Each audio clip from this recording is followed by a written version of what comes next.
Valérie.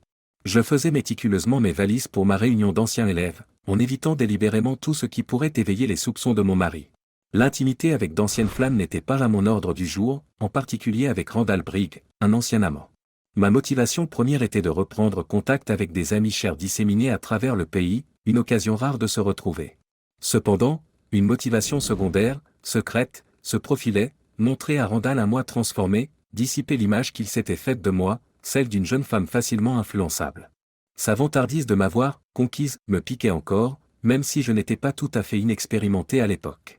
La vengeance se prépare dans mon esprit, mais dans les limites de la légalité. Simon, es-tu sûr de ne pas pouvoir te joindre à moi? Beaucoup de participants étaient aussi tes amis, ai-je demandé, cherchant à me rassurer. J'aimerais bien, mais il y a une négociation de prêt importante. Je dois être présent, a-t-il expliqué. Tu t'inquiètes pour Randall et moi? Je l'ai interrogé. C'est plus à propos de lui. Il avait un don pour les filles, et ça n'a probablement pas changé. Fais-nous une faveur à tous les deux, reste à l'écart, m'a-t-il dit. Si tu me demandes de ne pas y aller, je ne le ferai pas. Mais j'espère que tu me feras confiance. Tu es mon seul amour et je ne nous trahirai pas, ai-je promis. Val, cette réunion est l'occasion de revoir ton ancienne équipe. Il se peut même qu'ils ne viennent pas, a remarqué Simon, reconnaissant l'importance de la réunion. Bien que la réunion ait suscité des émotions mitigées, j'étais résolu, ma loyauté allait à Simon. Simon. Je souffrais de la voir partir, l'idée qu'elle se réunisse avec Randall soulevant une tempête de colère en moi. Ce n'est qu'après les fiançailles entre Val et moi que je me suis retrouvé dans un bar avec lui, sans y avoir été invité, alors que je fêtais l'événement avec mes amis masculins. Au début, tout semblait bien se passer, jusqu'à ce qu'il m'accule au pied du mur. Simon, tu as de la chance. Valérie était la meilleure que j'ai jamais eue. J'étais son meilleur amant, et ça ne changera pas, a-t-il ricané. Bien sûr, je ne l'ai pas dépucelée, mais j'ai été son premier dans d'autres domaines. Elle s'est bien amusée cette nuit-là. Je parie que tu lui donnes satisfaction, mais elle se souviendra toujours de moi comme du meilleur. J'ai perdu la tête. Je me suis élancé vers lui, brandissant mon poing, mais il m'a bloqué sans effort. Des amis sont intervenus, forçant Randall à partir. Son coup d'envoi m'a piqué, affirmant qu'il pouvait l'avoir quand il le voulait. Il a fallu me retenir à nouveau. Je n'ai jamais parlé de cet incident à Valérie. Je ne voulais pas qu'elle pense à Randall de quelque manière que ce soit. Même si elle prétendait le mépriser pour ce qu'il faisait, ses antécédents avec les femmes qui avaient été maltraitées par lui suggéraient le contraire. Il était séduisant, intelligent, maître du charme et manifestement doué au lit. Les femmes semblaient graviter autour de lui sans effort. Tu vas me manquer, Val. Je voulais la mettre en garde contre tout ce que je ne ferais pas, mais je ne voulais pas la contrarier. Je devais lui faire confiance. Je t'aime aussi, Simon. Prépare-toi à mon attaque quand je reviendrai, répondit-elle, son assurance apportant un sentiment de réconfort au milieu de l'inquiétude. Valérie. À peine descendu de l'avion, un panneau annonçant notre 10e réunion d'anciens élèves a attiré mon attention dans la zone des bagages. 2 camarades de classe, mariés et propriétaires d'un hôtel local, avaient obtenu un tarif spécial pour tous les participants. J'ai approché l'homme qui tenait l'affiche, qui s'est avéré être le chauffeur de la camionnette de l'hôtel. Il m'a dit qu'il attendait d'autres personnes sur le prochain vol et j'ai accepté, heureux de voir Beverly parmi les arrivants. Nous avons rattrapé le temps perdu jusqu'à ce que nous nous séparions à l'hôtel pour rejoindre nos chambres respectives. La réunion a débuté par une réception avec open bar dans l'une des salles de conférence de l'hôtel. Beverly et moi avons rapidement noué des liens avec quelques autres amis arrivés plus tôt. Identifier les gens est devenu un jeu, cette personne était-elle un camarade de classe, un conjoint ou un fêtard? Malgré l'amusement, je n'arrivais pas à me débarrasser de ma tension. De temps en temps, je balayais la salle du regard, dans l'espoir d'affronter rapidement Randall et d'en finir. Mais il ne s'est jamais montré. J'avais trop d'appréhension pour demander s'il s'était inscrit, ne voulant pas donner l'impression que je voulais le voir. Le programme du samedi prévoyait diverses activités de plein air au country club local. Les gens étaient dispersés, s'adonnant au tennis, à la natation, au golf et au tannage, le tout accompagné de boissons. Quand je n'étais pas en train de me remémorer des souvenirs avec des amis du lycée, je cherchais le moindre signe de la présence de Randall. J'ai tendu le cou en regardant autour de moi, mais il n'était pas encore apparu, ce qui a gâché une partie de mon plaisir. Le samedi soir, c'était l'événement principal, un dîner et une soirée dansante dans la salle de bal de l'hôtel.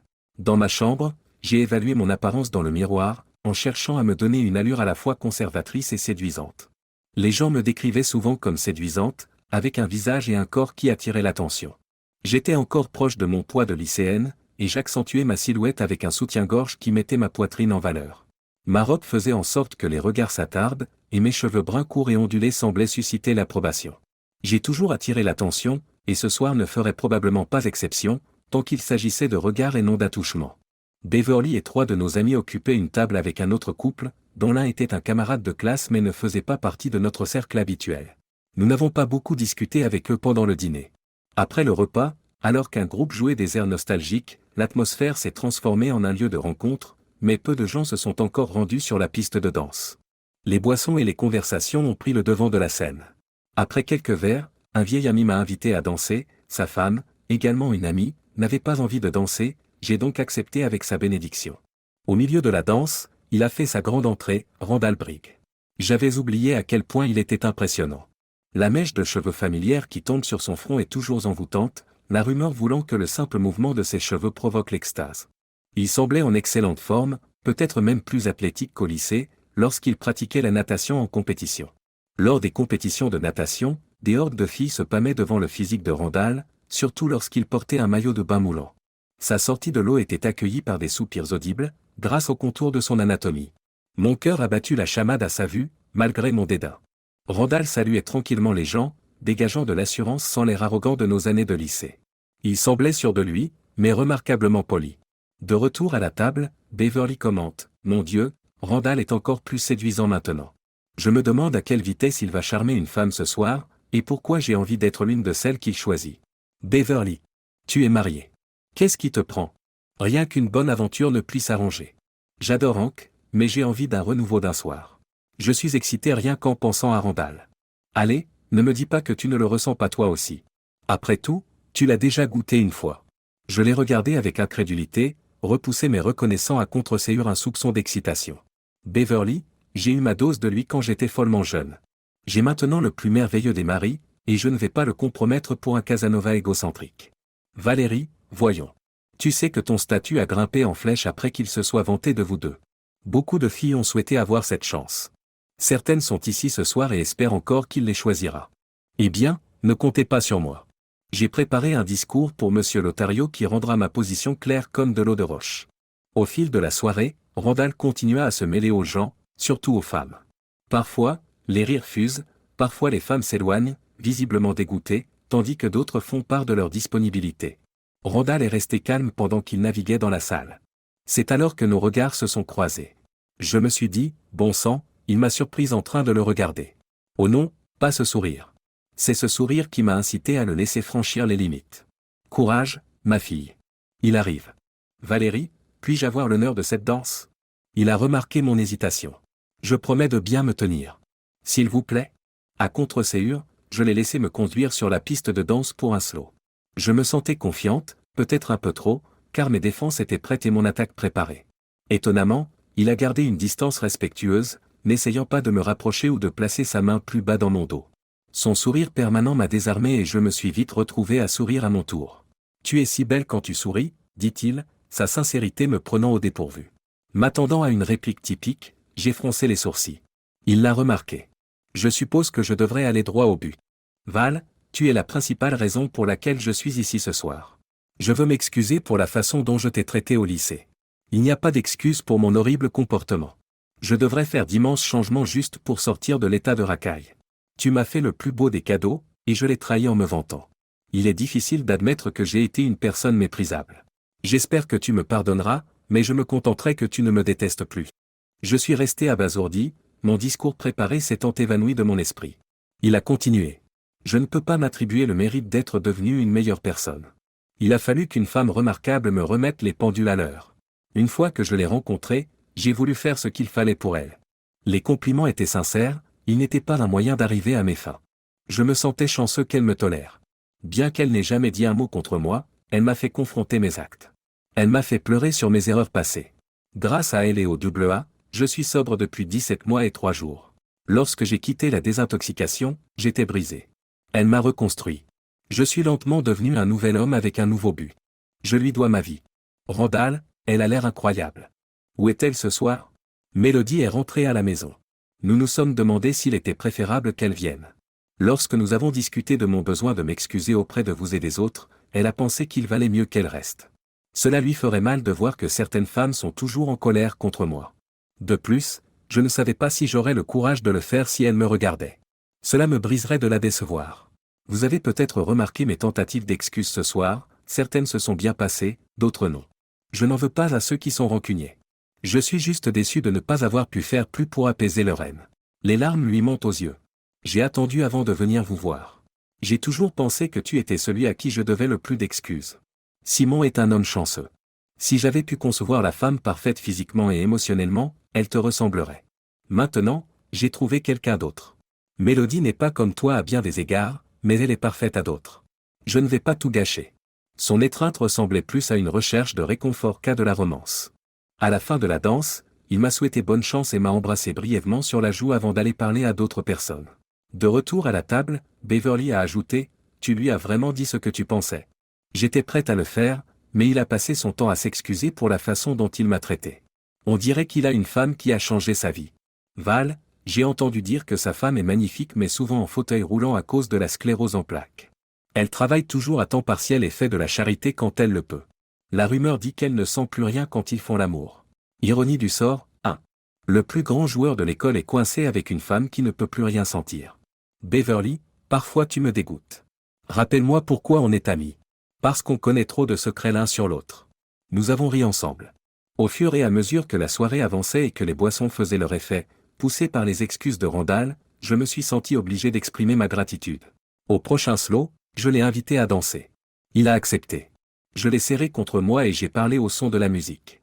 Je voulais que tu saches que j'apprécie tes excuses. Je suis heureuse que tu aies changé les choses. J'ai toujours pensé que tu avais le potentiel pour faire le bien. Transmets mes amitiés à ta femme. Elle a l'air formidable. Ça doit être dur pour vous? L'expression de Randall s'est transformée en fureur en un instant. Je sais ce que vous pensez. Elle est formidable pour une personne handicapée. Épargnez-moi votre pitié moralisatrice, Valérie. Ma femme fait des choses incroyables pour n'importe qui, quelles que soient ses capacités. C'est un honneur pour moi d'être avec elle. Elle ne veut pas de votre pitié, et moi non plus, par extension. Valérie, je pensais que tu valais mieux que ça. Soudain, je n'ai plus envie de danser avec toi. Sur ce, Randall s'est dirigé vers la sortie. J'ai attrapé mon sac à main et me suis précipité à sa suite. Dehors, il s'est assis sur un banc en béton, des larmes coulant sur son visage. Randall, je suis désolé. Je ne voulais pas te manquer de respect. Je voulais dire que je suis heureux que vous soyez ensemble. S'il te plaît, pardonne-moi. Je me suis assise à côté de lui et j'ai passé mon bras autour de ses épaules. Il a posé sa tête sur mon épaule, cherchant du réconfort. Après quelques instants, il s'est calmé. Val, je suis désolé de m'être emporté. Cela m'arrive parfois. J'avais tant à donner, mais je l'ai utilisé pour les mauvaises raisons pendant si longtemps. Je ne la mérite pas. Tu sais, elle m'a même encouragé à trouver quelqu'un ce soir puisqu'elle ne peut pas, tu sais. Qui fait quelque chose d'aussi désintéressé? Je ne la mérite vraiment pas. Je suis désolé, je dois retourner dans ma chambre et noyer mon chagrin. Pris de pitié pour lui, je lui ai offert mon soutien. Il s'est dirigé vers le bar, mais je l'ai arrêté. Vous n'avez pas besoin d'alcool. Que diriez-vous d'un café? Je ne veux pas que les gens me voient dans cet état. Pouvons-nous aller dans un endroit privé? Nous avons tous les deux du café dans nos chambres. J'ai tout de suite hésité à aller dans sa chambre. Allons dans la mienne. Je savais que c'était risqué, mais je pensais pouvoir mieux gérer la situation là-bas. Au cas où. Dans ma chambre, il s'est assis pendant que je préparais le café. Je lui ai tendu une tasse et lui ai demandé, « Avez-vous une photo de votre femme dans votre portefeuille ?» Il m'a montré la photo d'une belle femme en fauteuil roulant. Randall a de nouveau craqué et s'est précipité dans ma salle de bain. Après s'être calmé, il m'a rejoint, l'air si perdu et si vulnérable. Je n'ai pas pu m'empêcher de le prendre dans mes bras. « Val, tu me détestes toujours ?» « Non, Randall. Je ne te déteste pas. Et je te pardonne. »« Vraiment ? Tu peux me rendre un service alors ? De quoi as-tu besoin ? Danse avec moi une fois de plus, comme si tu tenais à moi. Ça me manque de danser avec la personne à laquelle je tiens le plus. » Il a réglé la radio sur une station, oldie, et nous avons dansé pendant plus d'une chanson, serrés l'un contre l'autre. Son eau de Cologne flottait autour de moi, un parfum dont la rumeur disait qu'il était la version aérosol d'une drogue de rendez-vous au lycée. J'ai senti mes barrières émotionnelles s'abaisser. Son visage s'est rapproché du mien, son souffle chaud a effleuré mon cou. Mes genoux n'ont pas fléchi, mais ils ont certainement vacillé. Puis ses lèvres ont commencé à explorer le lobe de mes oreilles, me rappelant qu'il connaissait bien mes zones érogènes. C'était incroyablement agréable, cela me rappelait cette nuit lointaine. Je me sentais réagir physiquement. Lorsque ses lèvres ont rencontré les miennes, nos langues ont fait de même. Ses mains ont exploré mon corps et j'ai à peine remarqué que ma robe descendait jusqu'à ce qu'il commence à embrasser le haut de mes seins. Alors qu'il s'apprêtait à défaire mon soutien-gorge et que je m'apprêtais à lui rendre l'appareil, j'ai eu un sursaut de conscience, oh mon Dieu, pas encore. Je l'ai repoussé, et le sourire charmant a été remplacé par le rictus que je méprisais. Allez, Val. Tu sais que c'est ce que tu veux. Je ne le dirai pas à Simon cette fois. Combien de personnes ont la chance d'avoir une deuxième fois le meilleur sexe de leur vie? J'étais furieuse, contre lui et contre moi-même. Sors de là. Il a ignoré ma demande et m'a tendu la main. J'ai crié, abusé. Abusé. Je me suis précipité sur mon sac à main, j'ai pris mon spray au poivre rose et je l'ai pointé sur son visage. Toi. Très bien. Je m'en vais. Le dégoût se dessine sur son visage et il se dirige vers la porte. Juste avant de partir, Randall a lancé un dernier commentaire égoïste, si vous changez d'avis, appelez-moi. J'ai noté l'arrogance de son utilisation de « quand » et non de « si ». Sortez. Dès qu'il est parti, je m'effondre sur le lit, des larmes coulant sur mon visage. Comment ai-je pu encore tomber dans son piège? Qu'est-ce qui ne va pas chez moi? Après un cri cathartique, une nouvelle perspective s'est dessinée. J'ai failli céder, mais je ne l'ai pas fait. J'ai soutenu mon mari et mon mariage. Un sentiment de fierté s'est emparé de moi. Je voulais appeler Simon et lui dire que j'avais réussi le test de la loyauté, mais il était trop tard. Un appel maintenant pourrait l'inquiéter. Je lui ferai part de mes sentiments à mon retour demain. Simon. Je me sentais étrangement optimiste malgré le fait que je travaillais un dimanche matin inhabituel, surtout pour l'agent de crédit principal de la First National Bank. L'importante opération de prêt commercial était presque bouclée, il ne nous restait plus qu'à faire signer le contrat amendé par toutes les parties pour que le groupe qui n'était pas de la ville puisse prendre son vol de retour. J'ai pris le temps de consulter mes courriels, car j'avais négligé de le faire au cours des 2 derniers jours. Un courriel inattendu a attiré mon attention, il provenait de Randall Brigg. L'objet du message était le suivant, je te l'avais bien dit. Malgré le malaise qui m'envahissait, je n'ai pas pu résister à l'envie de l'ouvrir. À l'intérieur, on pouvait lire, je te l'avais bien dit. Elle était impatiente depuis notre première danse. Ne lui en voulez pas trop, il est difficile de refuser le maître. Au cas où vous penseriez que je bluffe, voyez les pièces jointes que j'ai prises dans sa chambre d'hôtel. Il y avait 4 pièces jointes cliquables. J'ai cliqué sur la première et j'ai failli perdre mon petit déjeuner, c'était une photo de ma femme nue. Les autres étaient tout aussi explicites. J'avais envie de casser mon ordinateur. Il y avait un post-scriptum, au cas où vous décideriez d'effacer ces photos, vous pouvez les voir, ainsi que d'autres, à l'adresse suivante, avec un lien vers ce site. J'ai noté l'adresse et l'ai rangée dans mon portefeuille. Je la vérifierai plus tard chez moi. Pour l'instant, je devais rester professionnel en signant. Je n'ai pas participé à la célébration qui a suivi la signature et je suis rentré chez moi. Les larmes, retenues jusque-là, coulaient à flot. J'étais plus en colère que je ne l'avais jamais été. Sa trahison, le fait qu'elle n'ait pas tenu sa parole envers moi, me piquait autant, ou peut-être plus, que le fait qu'elle ait été avec lui. Son excuse d'être capable de le gérer n'était qu'un leurre. Ce niveau de trahison a brisé le mariage, sans aucun doute. Je suis rentré chez moi, je me suis servi une boisson forte et, plus tard, je me suis retiré dans un motel. Là, j'ai commencé à préparer les étapes pour mettre fin au mariage lundi. Valérie. Vers la fin de l'après-midi du dimanche, j'ai pratiquement monté en courant les marches de ma maison, en traînant ma valise derrière moi. J'imaginais la scène où je sauterais dans les bras de mon mari, lui racontant le récit de mon triomphe. Simon? J'ai appelé avec impatience, mais il n'y a pas eu de réponse. Il devait encore être absorbé par cette affaire de prêt. Eh bien, la fête allait devoir attendre. Alors que je traversais la salle à manger avec ma valise, me dirigeant vers les escaliers et les chambres, quelque chose attira mon attention dans la cuisine. C'était une photo, moi, nu, avec l'alliance de Simon posée dessus. Et puis, tout est devenu noir. Quand je suis revenu à moi, j'ai regardé la photo. C'était moi, dans la chambre d'hôtel que je venais de quitter. L'image datait d'hier soir, peu après que j'ai mis Randall à la porte. J'ai reconnu la robe que j'avais jetée sur le lit. Mais je ne me suis jamais déshabillé pendant qu'il était là. Comment a-t-il eu ces photos? C'est alors que j'ai compris l'histoire de la journaliste sportive traquée et photographiée à travers un Judas. Ce salaud. Je vais le tuer, mais je dois d'abord m'expliquer avec Simon. En appelant le portable de mon mari, j'ai reçu un message indiquant que le téléphone n'était plus en service. J'ai contacté toutes les personnes auxquelles je pouvais penser, y compris ses parents, à la recherche de Simon, mais personne ne l'avait vu ou n'avait entendu parler de lui. J'ai même vérifié tous les hôtels des environs, mais il n'était enregistré nulle part. La ville la plus proche comptait plus de 50 hôtels. Le lendemain, j'ai contacté sa banque et j'ai appris que Simon avait pris quelques jours de congé après avoir travaillé le week-end pour conclure la grande affaire. Sa secrétaire l'a félicité pour ses efforts et a supposé que nous étions partis en vacances pour fêter l'événement. Elle semblait déconcertée par la situation. Je l'étais aussi, mais je craignais d'avoir un pressentiment. Les jours passèrent sans nouvelles de Simon, et j'avais désespérément besoin de me confier à quelqu'un. Mais je ne pouvais pas me tourner vers des amis locaux qui risquaient de répandre la nouvelle de nos problèmes conjugaux. J'ai donc appelé Beverly. Beverly s'est mise à bredouiller. « Salut, petit ami. Qu'est-ce qui se passe ? » ?»« Beverly, j'ai besoin de ton aide. » J'ai raconté ce qui s'était passé. Sa réponse me prend au dépourvu. « Vous voulez mon aide ? C'est une blague. » J'avais espéré au moins un soupçon de sympathie. « Vous êtes une idiote. Je te dois la meilleure nuit que j'ai jamais eue. » « Mais de quoi tu parles ? Randall et moi avons tout orchestré. Cette histoire où il t'implorait de le pardonner et où il avait une femme handicapée incapable de faire l'amour ? Tout était faux. J'étais censé avoir enfin une nuit avec Randall pour ma part. Même s'il ne t'a pas eu, il était tellement furieux contre toi qu'il m'a empêché de dormir. J'avais tellement mal que je ne pouvais pas le cacher. Hank a vu et compris ce que j'avais fait. Il m'a quitté. Bon débarras. Ça en valait la peine. Maintenant, laisse-moi tranquille pour fêter ça. Je n'arrivais pas à croire qu'il me restait encore des larmes. Il y en avait beaucoup. J'avais toujours pensé que Beverly était une amie. Je ne savais pas à quel point elle était envieuse d'attirer l'attention de Randall alors qu'il l'ignorait. Il existe des personnes tordues, et malheureusement, il semble que j'en connaisse trop. Près de 2 semaines s'étaient écoulées, et toujours pas de nouvelles de Simon. Au moins, je n'avais pas reçu les papiers du divorce. C'est alors que j'ai reçu un appel d'un « inconnu » sur mon téléphone portable. Normalement, je laissais ces appels sur la messagerie vocale, pensant qu'il s'agissait de télévendeurs. Mais j'ai répondu, juste au cas où.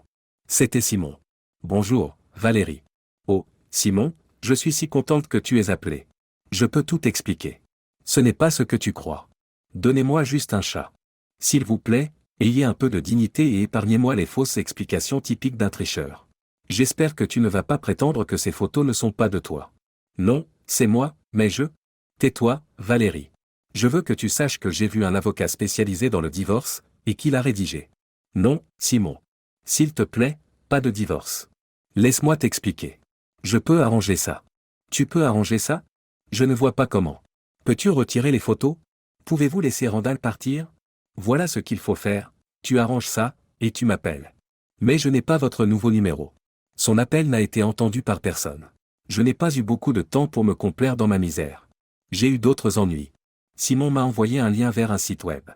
Lorsque j'ai cliqué, j'ai découvert 16 images de moi en train de me déshabiller, dont 6 complètement nues. Il y avait déjà plus d'1 millier de vues. Apparemment, je faisais sensation. Je me suis souvenu d'avoir lu qu'une journaliste sportive s'était trouvée dans une situation similaire. Elle a fait part de son expérience, mentionnant qu'elle avait perdu beaucoup d'efforts et de larmes à essayer de retirer ces photos de ces sites et à poursuivre la personne responsable. Finalement, elle s'est rendue compte qu'une fois sur l'Internet, ces images ne disparaîtraient jamais. Un conseil qu'elle a reçu était de vendre des photos d'elle nue pendant que l'intérêt était grand. Les magazines offraient des sommes considérables pour des reportages. L'apitoiement sur soi n'a pas duré. La rage et la soif de vengeance l'ont remplacé. Je devais me battre. Après un mois de lutte, j'ai fini par retrouver le webmaster de ce site. Menacer de le poursuivre en justice ne l'a pas ébranlé. Je n'ai jamais consenti à ce que ma photo soit utilisée. Retirez-les, ou je vous poursuivrai en justice. Il s'est esclaffé. Chérie, attaque-toi en justice autant que tu veux. J'ai 2 avocats sous contrat permanent. C'est incroyable le nombre de filles qui se saoulent, signent des papiers et oublient ce qu'elles ont accepté de faire. Mon équipe juridique est solide, j'ai perdu très peu de procès. Passez une bonne journée. Je devais réfléchir rapidement. J'ai dû réfléchir rapidement. Et si je t'échangeais des photos de sexe contre des informations sur ces photos ? Quoi ? Pourquoi échanger des photos de sexe contre des nus ? Ça n'a aucun sens. Je sais que récupérer les photos ne changera rien. Je ferai n'importe quoi pour me venger de la personne qui les a envoyées. Je sais qui c'est, mais j'ai besoin de preuves. Il y a eu une pause avant que je ne poursuive. Vous avez vu à quel point les nus sont populaires. Imaginez la popularité des scènes de sexe. Je suis d'accord si je peux vous enregistrer en train de faire l'amour et le poster. J'ai anticipé sa réponse. Je suis d'accord si je choisis l'acteur. Attends une minute, chérie. Ce n'est pas toi qui choisis. Je suis le producteur. C'est moi qui choisis les acteurs. Dommage, parce que c'est simple de créer un site web. Je pourrais le faire moi-même. J'ai entendu un soupir de frustration. Très bien, vous gagnez. Voici le nom et l'adresse du type qui m'a envoyé les photos. J'allais justement lui envoyer un chèque. Il m'a remis les coordonnées de Randall Brigg, un faux formulaire de consentement portant ma signature et une déclaration sous serment du webmaster. Ces documents sont arrivés après que j'ai envoyé une lettre promettant de filmer divers actes sexuels avec un acteur de mon choix. À l'origine, j'avais prévu que Simon serait l'acteur et qu'il utiliserait l'argent pour fonder une famille. Mon raisonnement était que mes images nues étaient déjà disponibles et qu'il pourrait porter un masque pour protéger son identité. J'espérais que l'argent scellerait l'affaire, nous permettant de prendre un nouveau départ sans que personne ne nous connaisse. J'ai demandé un avis juridique et j'ai rédigé une lettre à l'intention de Randall. En plus d'exposer la menace de procès et les preuves contre lui, j'ai proposé un marché, je mettrais fin à toute action en justice s'il avouait à Simon, par vidéo, ce qui s'était réellement passé au bal et dans la chambre d'hôtel. Il devait être sûr que je n'utiliserais pas la vidéo contre lui. La vidéo demandée est arrivée une semaine plus tard. Mais beaucoup de choses avaient changé depuis. Simon avait cessé d'éviter les discussions sur notre mariage pour se dépeindre comme le pauvre cocu, cherchant à attirer la sympathie. Certains amis qui m'avaient d'abord cru se rangeaient maintenant de son côté, et quelques femmes essayaient de le réconforter. Ma prétendue rencontre avec Randall s'est transformée en une rencontre avec plusieurs hommes. Simon a affirmé qu'il avait des preuves, y compris l'adresse d'un site web. Le défi qu'il m'avait lancé pour me permettre de réfuter l'hypothèse de la tromperie s'était évaporé. J'étais furieuse au plus haut point. Mes photos n'y étaient en ligne et Simon m'a non seulement refusé une chance de m'expliquer, mais il a aussi aggravé mon humiliation. Des amis ont cru à ces calomnies plutôt que de vérifier auprès de moi. J'étais furieuse. J'ai élaboré un nouveau plan, laissant de côté ma morale d'antan. J'ai envoyé un courriel à tous les parents, amis, voisins et à toutes les personnes dont j'avais l'adresse. L'essentiel était clair, Simon, tu m'as mis au défi de réfuter le lien entre les photos de nu et une liaison. J'ai maintenant les preuves. Puisque tu as choisi de m'accuser publiquement sans me donner l'occasion de rassembler des preuves, je te mets au défi de te rencontrer dans une salle de conférence en présence de nos avocats spécialisés dans les divorces. Si ce n'est pas le cas, je demanderai le divorce et porterai plainte pour diffamation. Sincèrement, Valérie. Les journalistes se sont bousculés pour assister à la conférence. Finalement, sous la pression de nos amis, Simon a accepté de nous rencontrer. Nos avocats ont réglé les détails. J'étais furieuse et Simon semblait penaud lorsque nos avocats ont commencé. Voyons la preuve qu'une femme n'a pas pu avoir de relations sexuelles avec l'homme qui l'a prise en photo. La question n'est pas de savoir si j'aurais pu avoir des relations sexuelles, parce que je l'aurais pu. Il s'agit de savoir si je l'ai fait. J'ai tourné mon ordinateur portable et j'ai lu la vidéo de Randall. J'ai mentionné l'avis d'un expert selon lequel les images provenaient d'un Judas. Simon et son avocat se sont concertés avant de prendre la parole. Vous auriez pu le contraindre à faire cette vidéo ou lui proposer plus de sexe contre des mensonges. Il n'y a aucune preuve que Randall et moi ayons eu des relations sexuelles. Ce n'est pas arrivé. Allons au tribunal. J'ai la preuve que les images proviennent de l'extérieur de ma chambre. Simon pense que j'ai couché avec Randall, mais nous allons témoigner et passer au détecteur de mensonges. J'ai des témoins pour les accusations de Simon à mon égard, et j'interrompu. Après avoir consulté à nouveau son avocat, Simon s'est adressé à moi. Val, il semble que je te doive des excuses. Mais tu dois comprendre pourquoi j'ai pensé. Non. Je ne comprends pas pourquoi vous concluez que j'ai eu des relations sexuelles avec Randall. Peut-être soupçonner, mais pas tirer des conclusions sans me laisser m'expliquer. Ne serait-ce pas l'étape logique si tu me faisais confiance? C'est ce que je soupçonne qu'un mari aimant et confiant ferait. Ce que j'ai conclu, c'est que mon mari ne m'aimait pas vraiment, ne me faisait pas confiance et ne me respectait pas. Conseiller. Randall Cummings, vous avez été assigné. L'enveloppe a été remise à Randall et à son avocat. Contactez-moi quand vous serez prêt à signer. Je ne pense pas que Simon ou son avocat aient été très surpris en lisant les conditions de l'accord. Pour abandonner les poursuites pour diffamation, Simon partirait avec ses seuls biens initiaux. Nous vendrions la maison, en partageant le peu d'argent qu'elle contient. Pas de conseil. Pas de pension alimentaire. Pas de pension alimentaire. C'est simple. Il ne pouvait pas se permettre de perdre le procès et la moitié de ses biens. Mais je n'en avais pas fini avec ma vengeance, loin s'en faut. Lors de la dernière réunion de signature, Simon a demandé à parler avant de signer. Valérie, je suis désolé de ne pas avoir attendu pour te parler des photos. J'avais peur que Randall vous séduise. Les photos m'ont fait croire trop facilement que mes craintes étaient fondées. En ce qui concerne le divorce, je voulais suggérer une thérapie pour sauver notre mariage. Votre avocat a refusé, insistant sur la signature ou le recours au tribunal. Compte tenu des options, le mien a dit que c'était probablement la meilleure solution, et que je risquais de tout perdre. Mais je ne veux pas te perdre, même si nous divorçons. Y a-t-il un moyen d'arranger les choses? Pouvons-nous rester ensemble? Eh bien, il y a quelque chose. Après notre divorce, tu me rejoindras à Las Vegas. C'est moi qui offre. Simon réfléchit à la question. Je crois que j'ai compris. Repartir à zéro après le divorce. Je pense peut-être que c'est un peu radical, mais je ne m'y opposerai pas. Mais pourquoi Las Vegas? Observez et apprenez, dis-je avec un sourire complice. 2 semaines après le divorce, Simon et moi nous sommes envolés pour Las Vegas. Les tentatives de rapprochement de Simon ont été accueillies par un ferme « on aura le temps pour ça plus tard » de ma part. Notre chambre était équipée de lits doubles, ce qui a intrigué Simon, mais il s'y est plié, craignant de me contrarier. Le dîner fut à l'image de notre premier rendez-vous, agréable et léger. De retour dans notre chambre, je lui ai donné une bise, puis je me suis arrêté lorsqu'il en a redemandé. Je ne précipite pas les choses lors d'un premier rendez-vous, ai-je déclaré. Simon a semblé vexé, mais il s'est retiré dans son lit. Ses efforts tendus résonnaient dans la salle de bain. Le lendemain, j'ai assuré à Simon que ce rendez-vous serait inoubliable. Je l'ai guidé vers un endroit exclusif de Las Vegas, un studio de cinéma pour adultes. « Quel est le plan ?» demanda-t-il. « Tu verras. Al, voici mon ex-mari. Prêt pour nous ? » Absolument. Deux hommes costauds sont sortis, attachant Simon à une chaise et le réduisant au silence avec un bâillon par derrière. Au bout d'un moment, je suis sorti de derrière le paravent, sans aucun vêtement. « Bonjour, Simon. J'espère que tu as apprécié cette conversation. » Bientôt, un groupe d'hommes de différentes formes et couleurs est arrivé. Il y avait aussi 3 autres femmes. Waouh, Al. C'est un grand choix. Ça va être difficile de choisir. J'ai réfléchi à toute la série et je me suis finalement décidé pour un blanc, un noir et une femme. J'ai commencé avec un homme noir et nous l'avons fait dans plusieurs positions différentes. Un homme blanc a suivi. Enfin, j'ai exploré tout le corps d'une femme qui m'a rendu l'appareil. C'était différent, mais pas sans plaisir. Au total, cela a duré plus de 2 heures, avec plusieurs pauses pour boire, se nettoyer et se rincer la bouche. Pendant tout ce spectacle, Simon est resté assis à pleurer et à regarder. Je me suis approché de lui et lui ai dit, « Ne t'inquiète pas, chérie. C'est ton tour maintenant.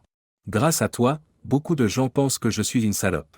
Puisque j'ai déjà été étiqueté comme tel, je me suis dit qu'il fallait en profiter. » Simon a reçu un sédatif pour le calmer et un autre pour prolonger son excitation. En l'espace de quelques heures, 2 femmes et un homme se sont relayés pour lui arracher 4 orgasmes. Alors que Simon reprenait ses esprits, Al l'a mis en garde contre les répercussions. S'il parlait de l'incident, des vidéos circuleraient, à l'instar de la honte ressentie par la femme de Simon lorsque ces photos avaient été diffusées sans son consentement. Valérie reçoit le gros chèque de Al, qui la supplie de faire d'autres films. Elle a répondu, « Non, je suis une star de films pour adultes à la retraite. Cet argent me permettra de prendre un nouveau départ où personne ne me connaît. Merci quand même, Al. Tu veilleras à ce que Simon retourne chez lui ? » Absolument. Je me suis également occupé de l'autre problème. Quelques jours plus tard, un reportage décrit l'agression dont a été victime Randall Brigg, le laissant gravement blessé et peu susceptible de retrouver des fonctions urinaires normales. Il n'y parviendra pas, croyez-moi.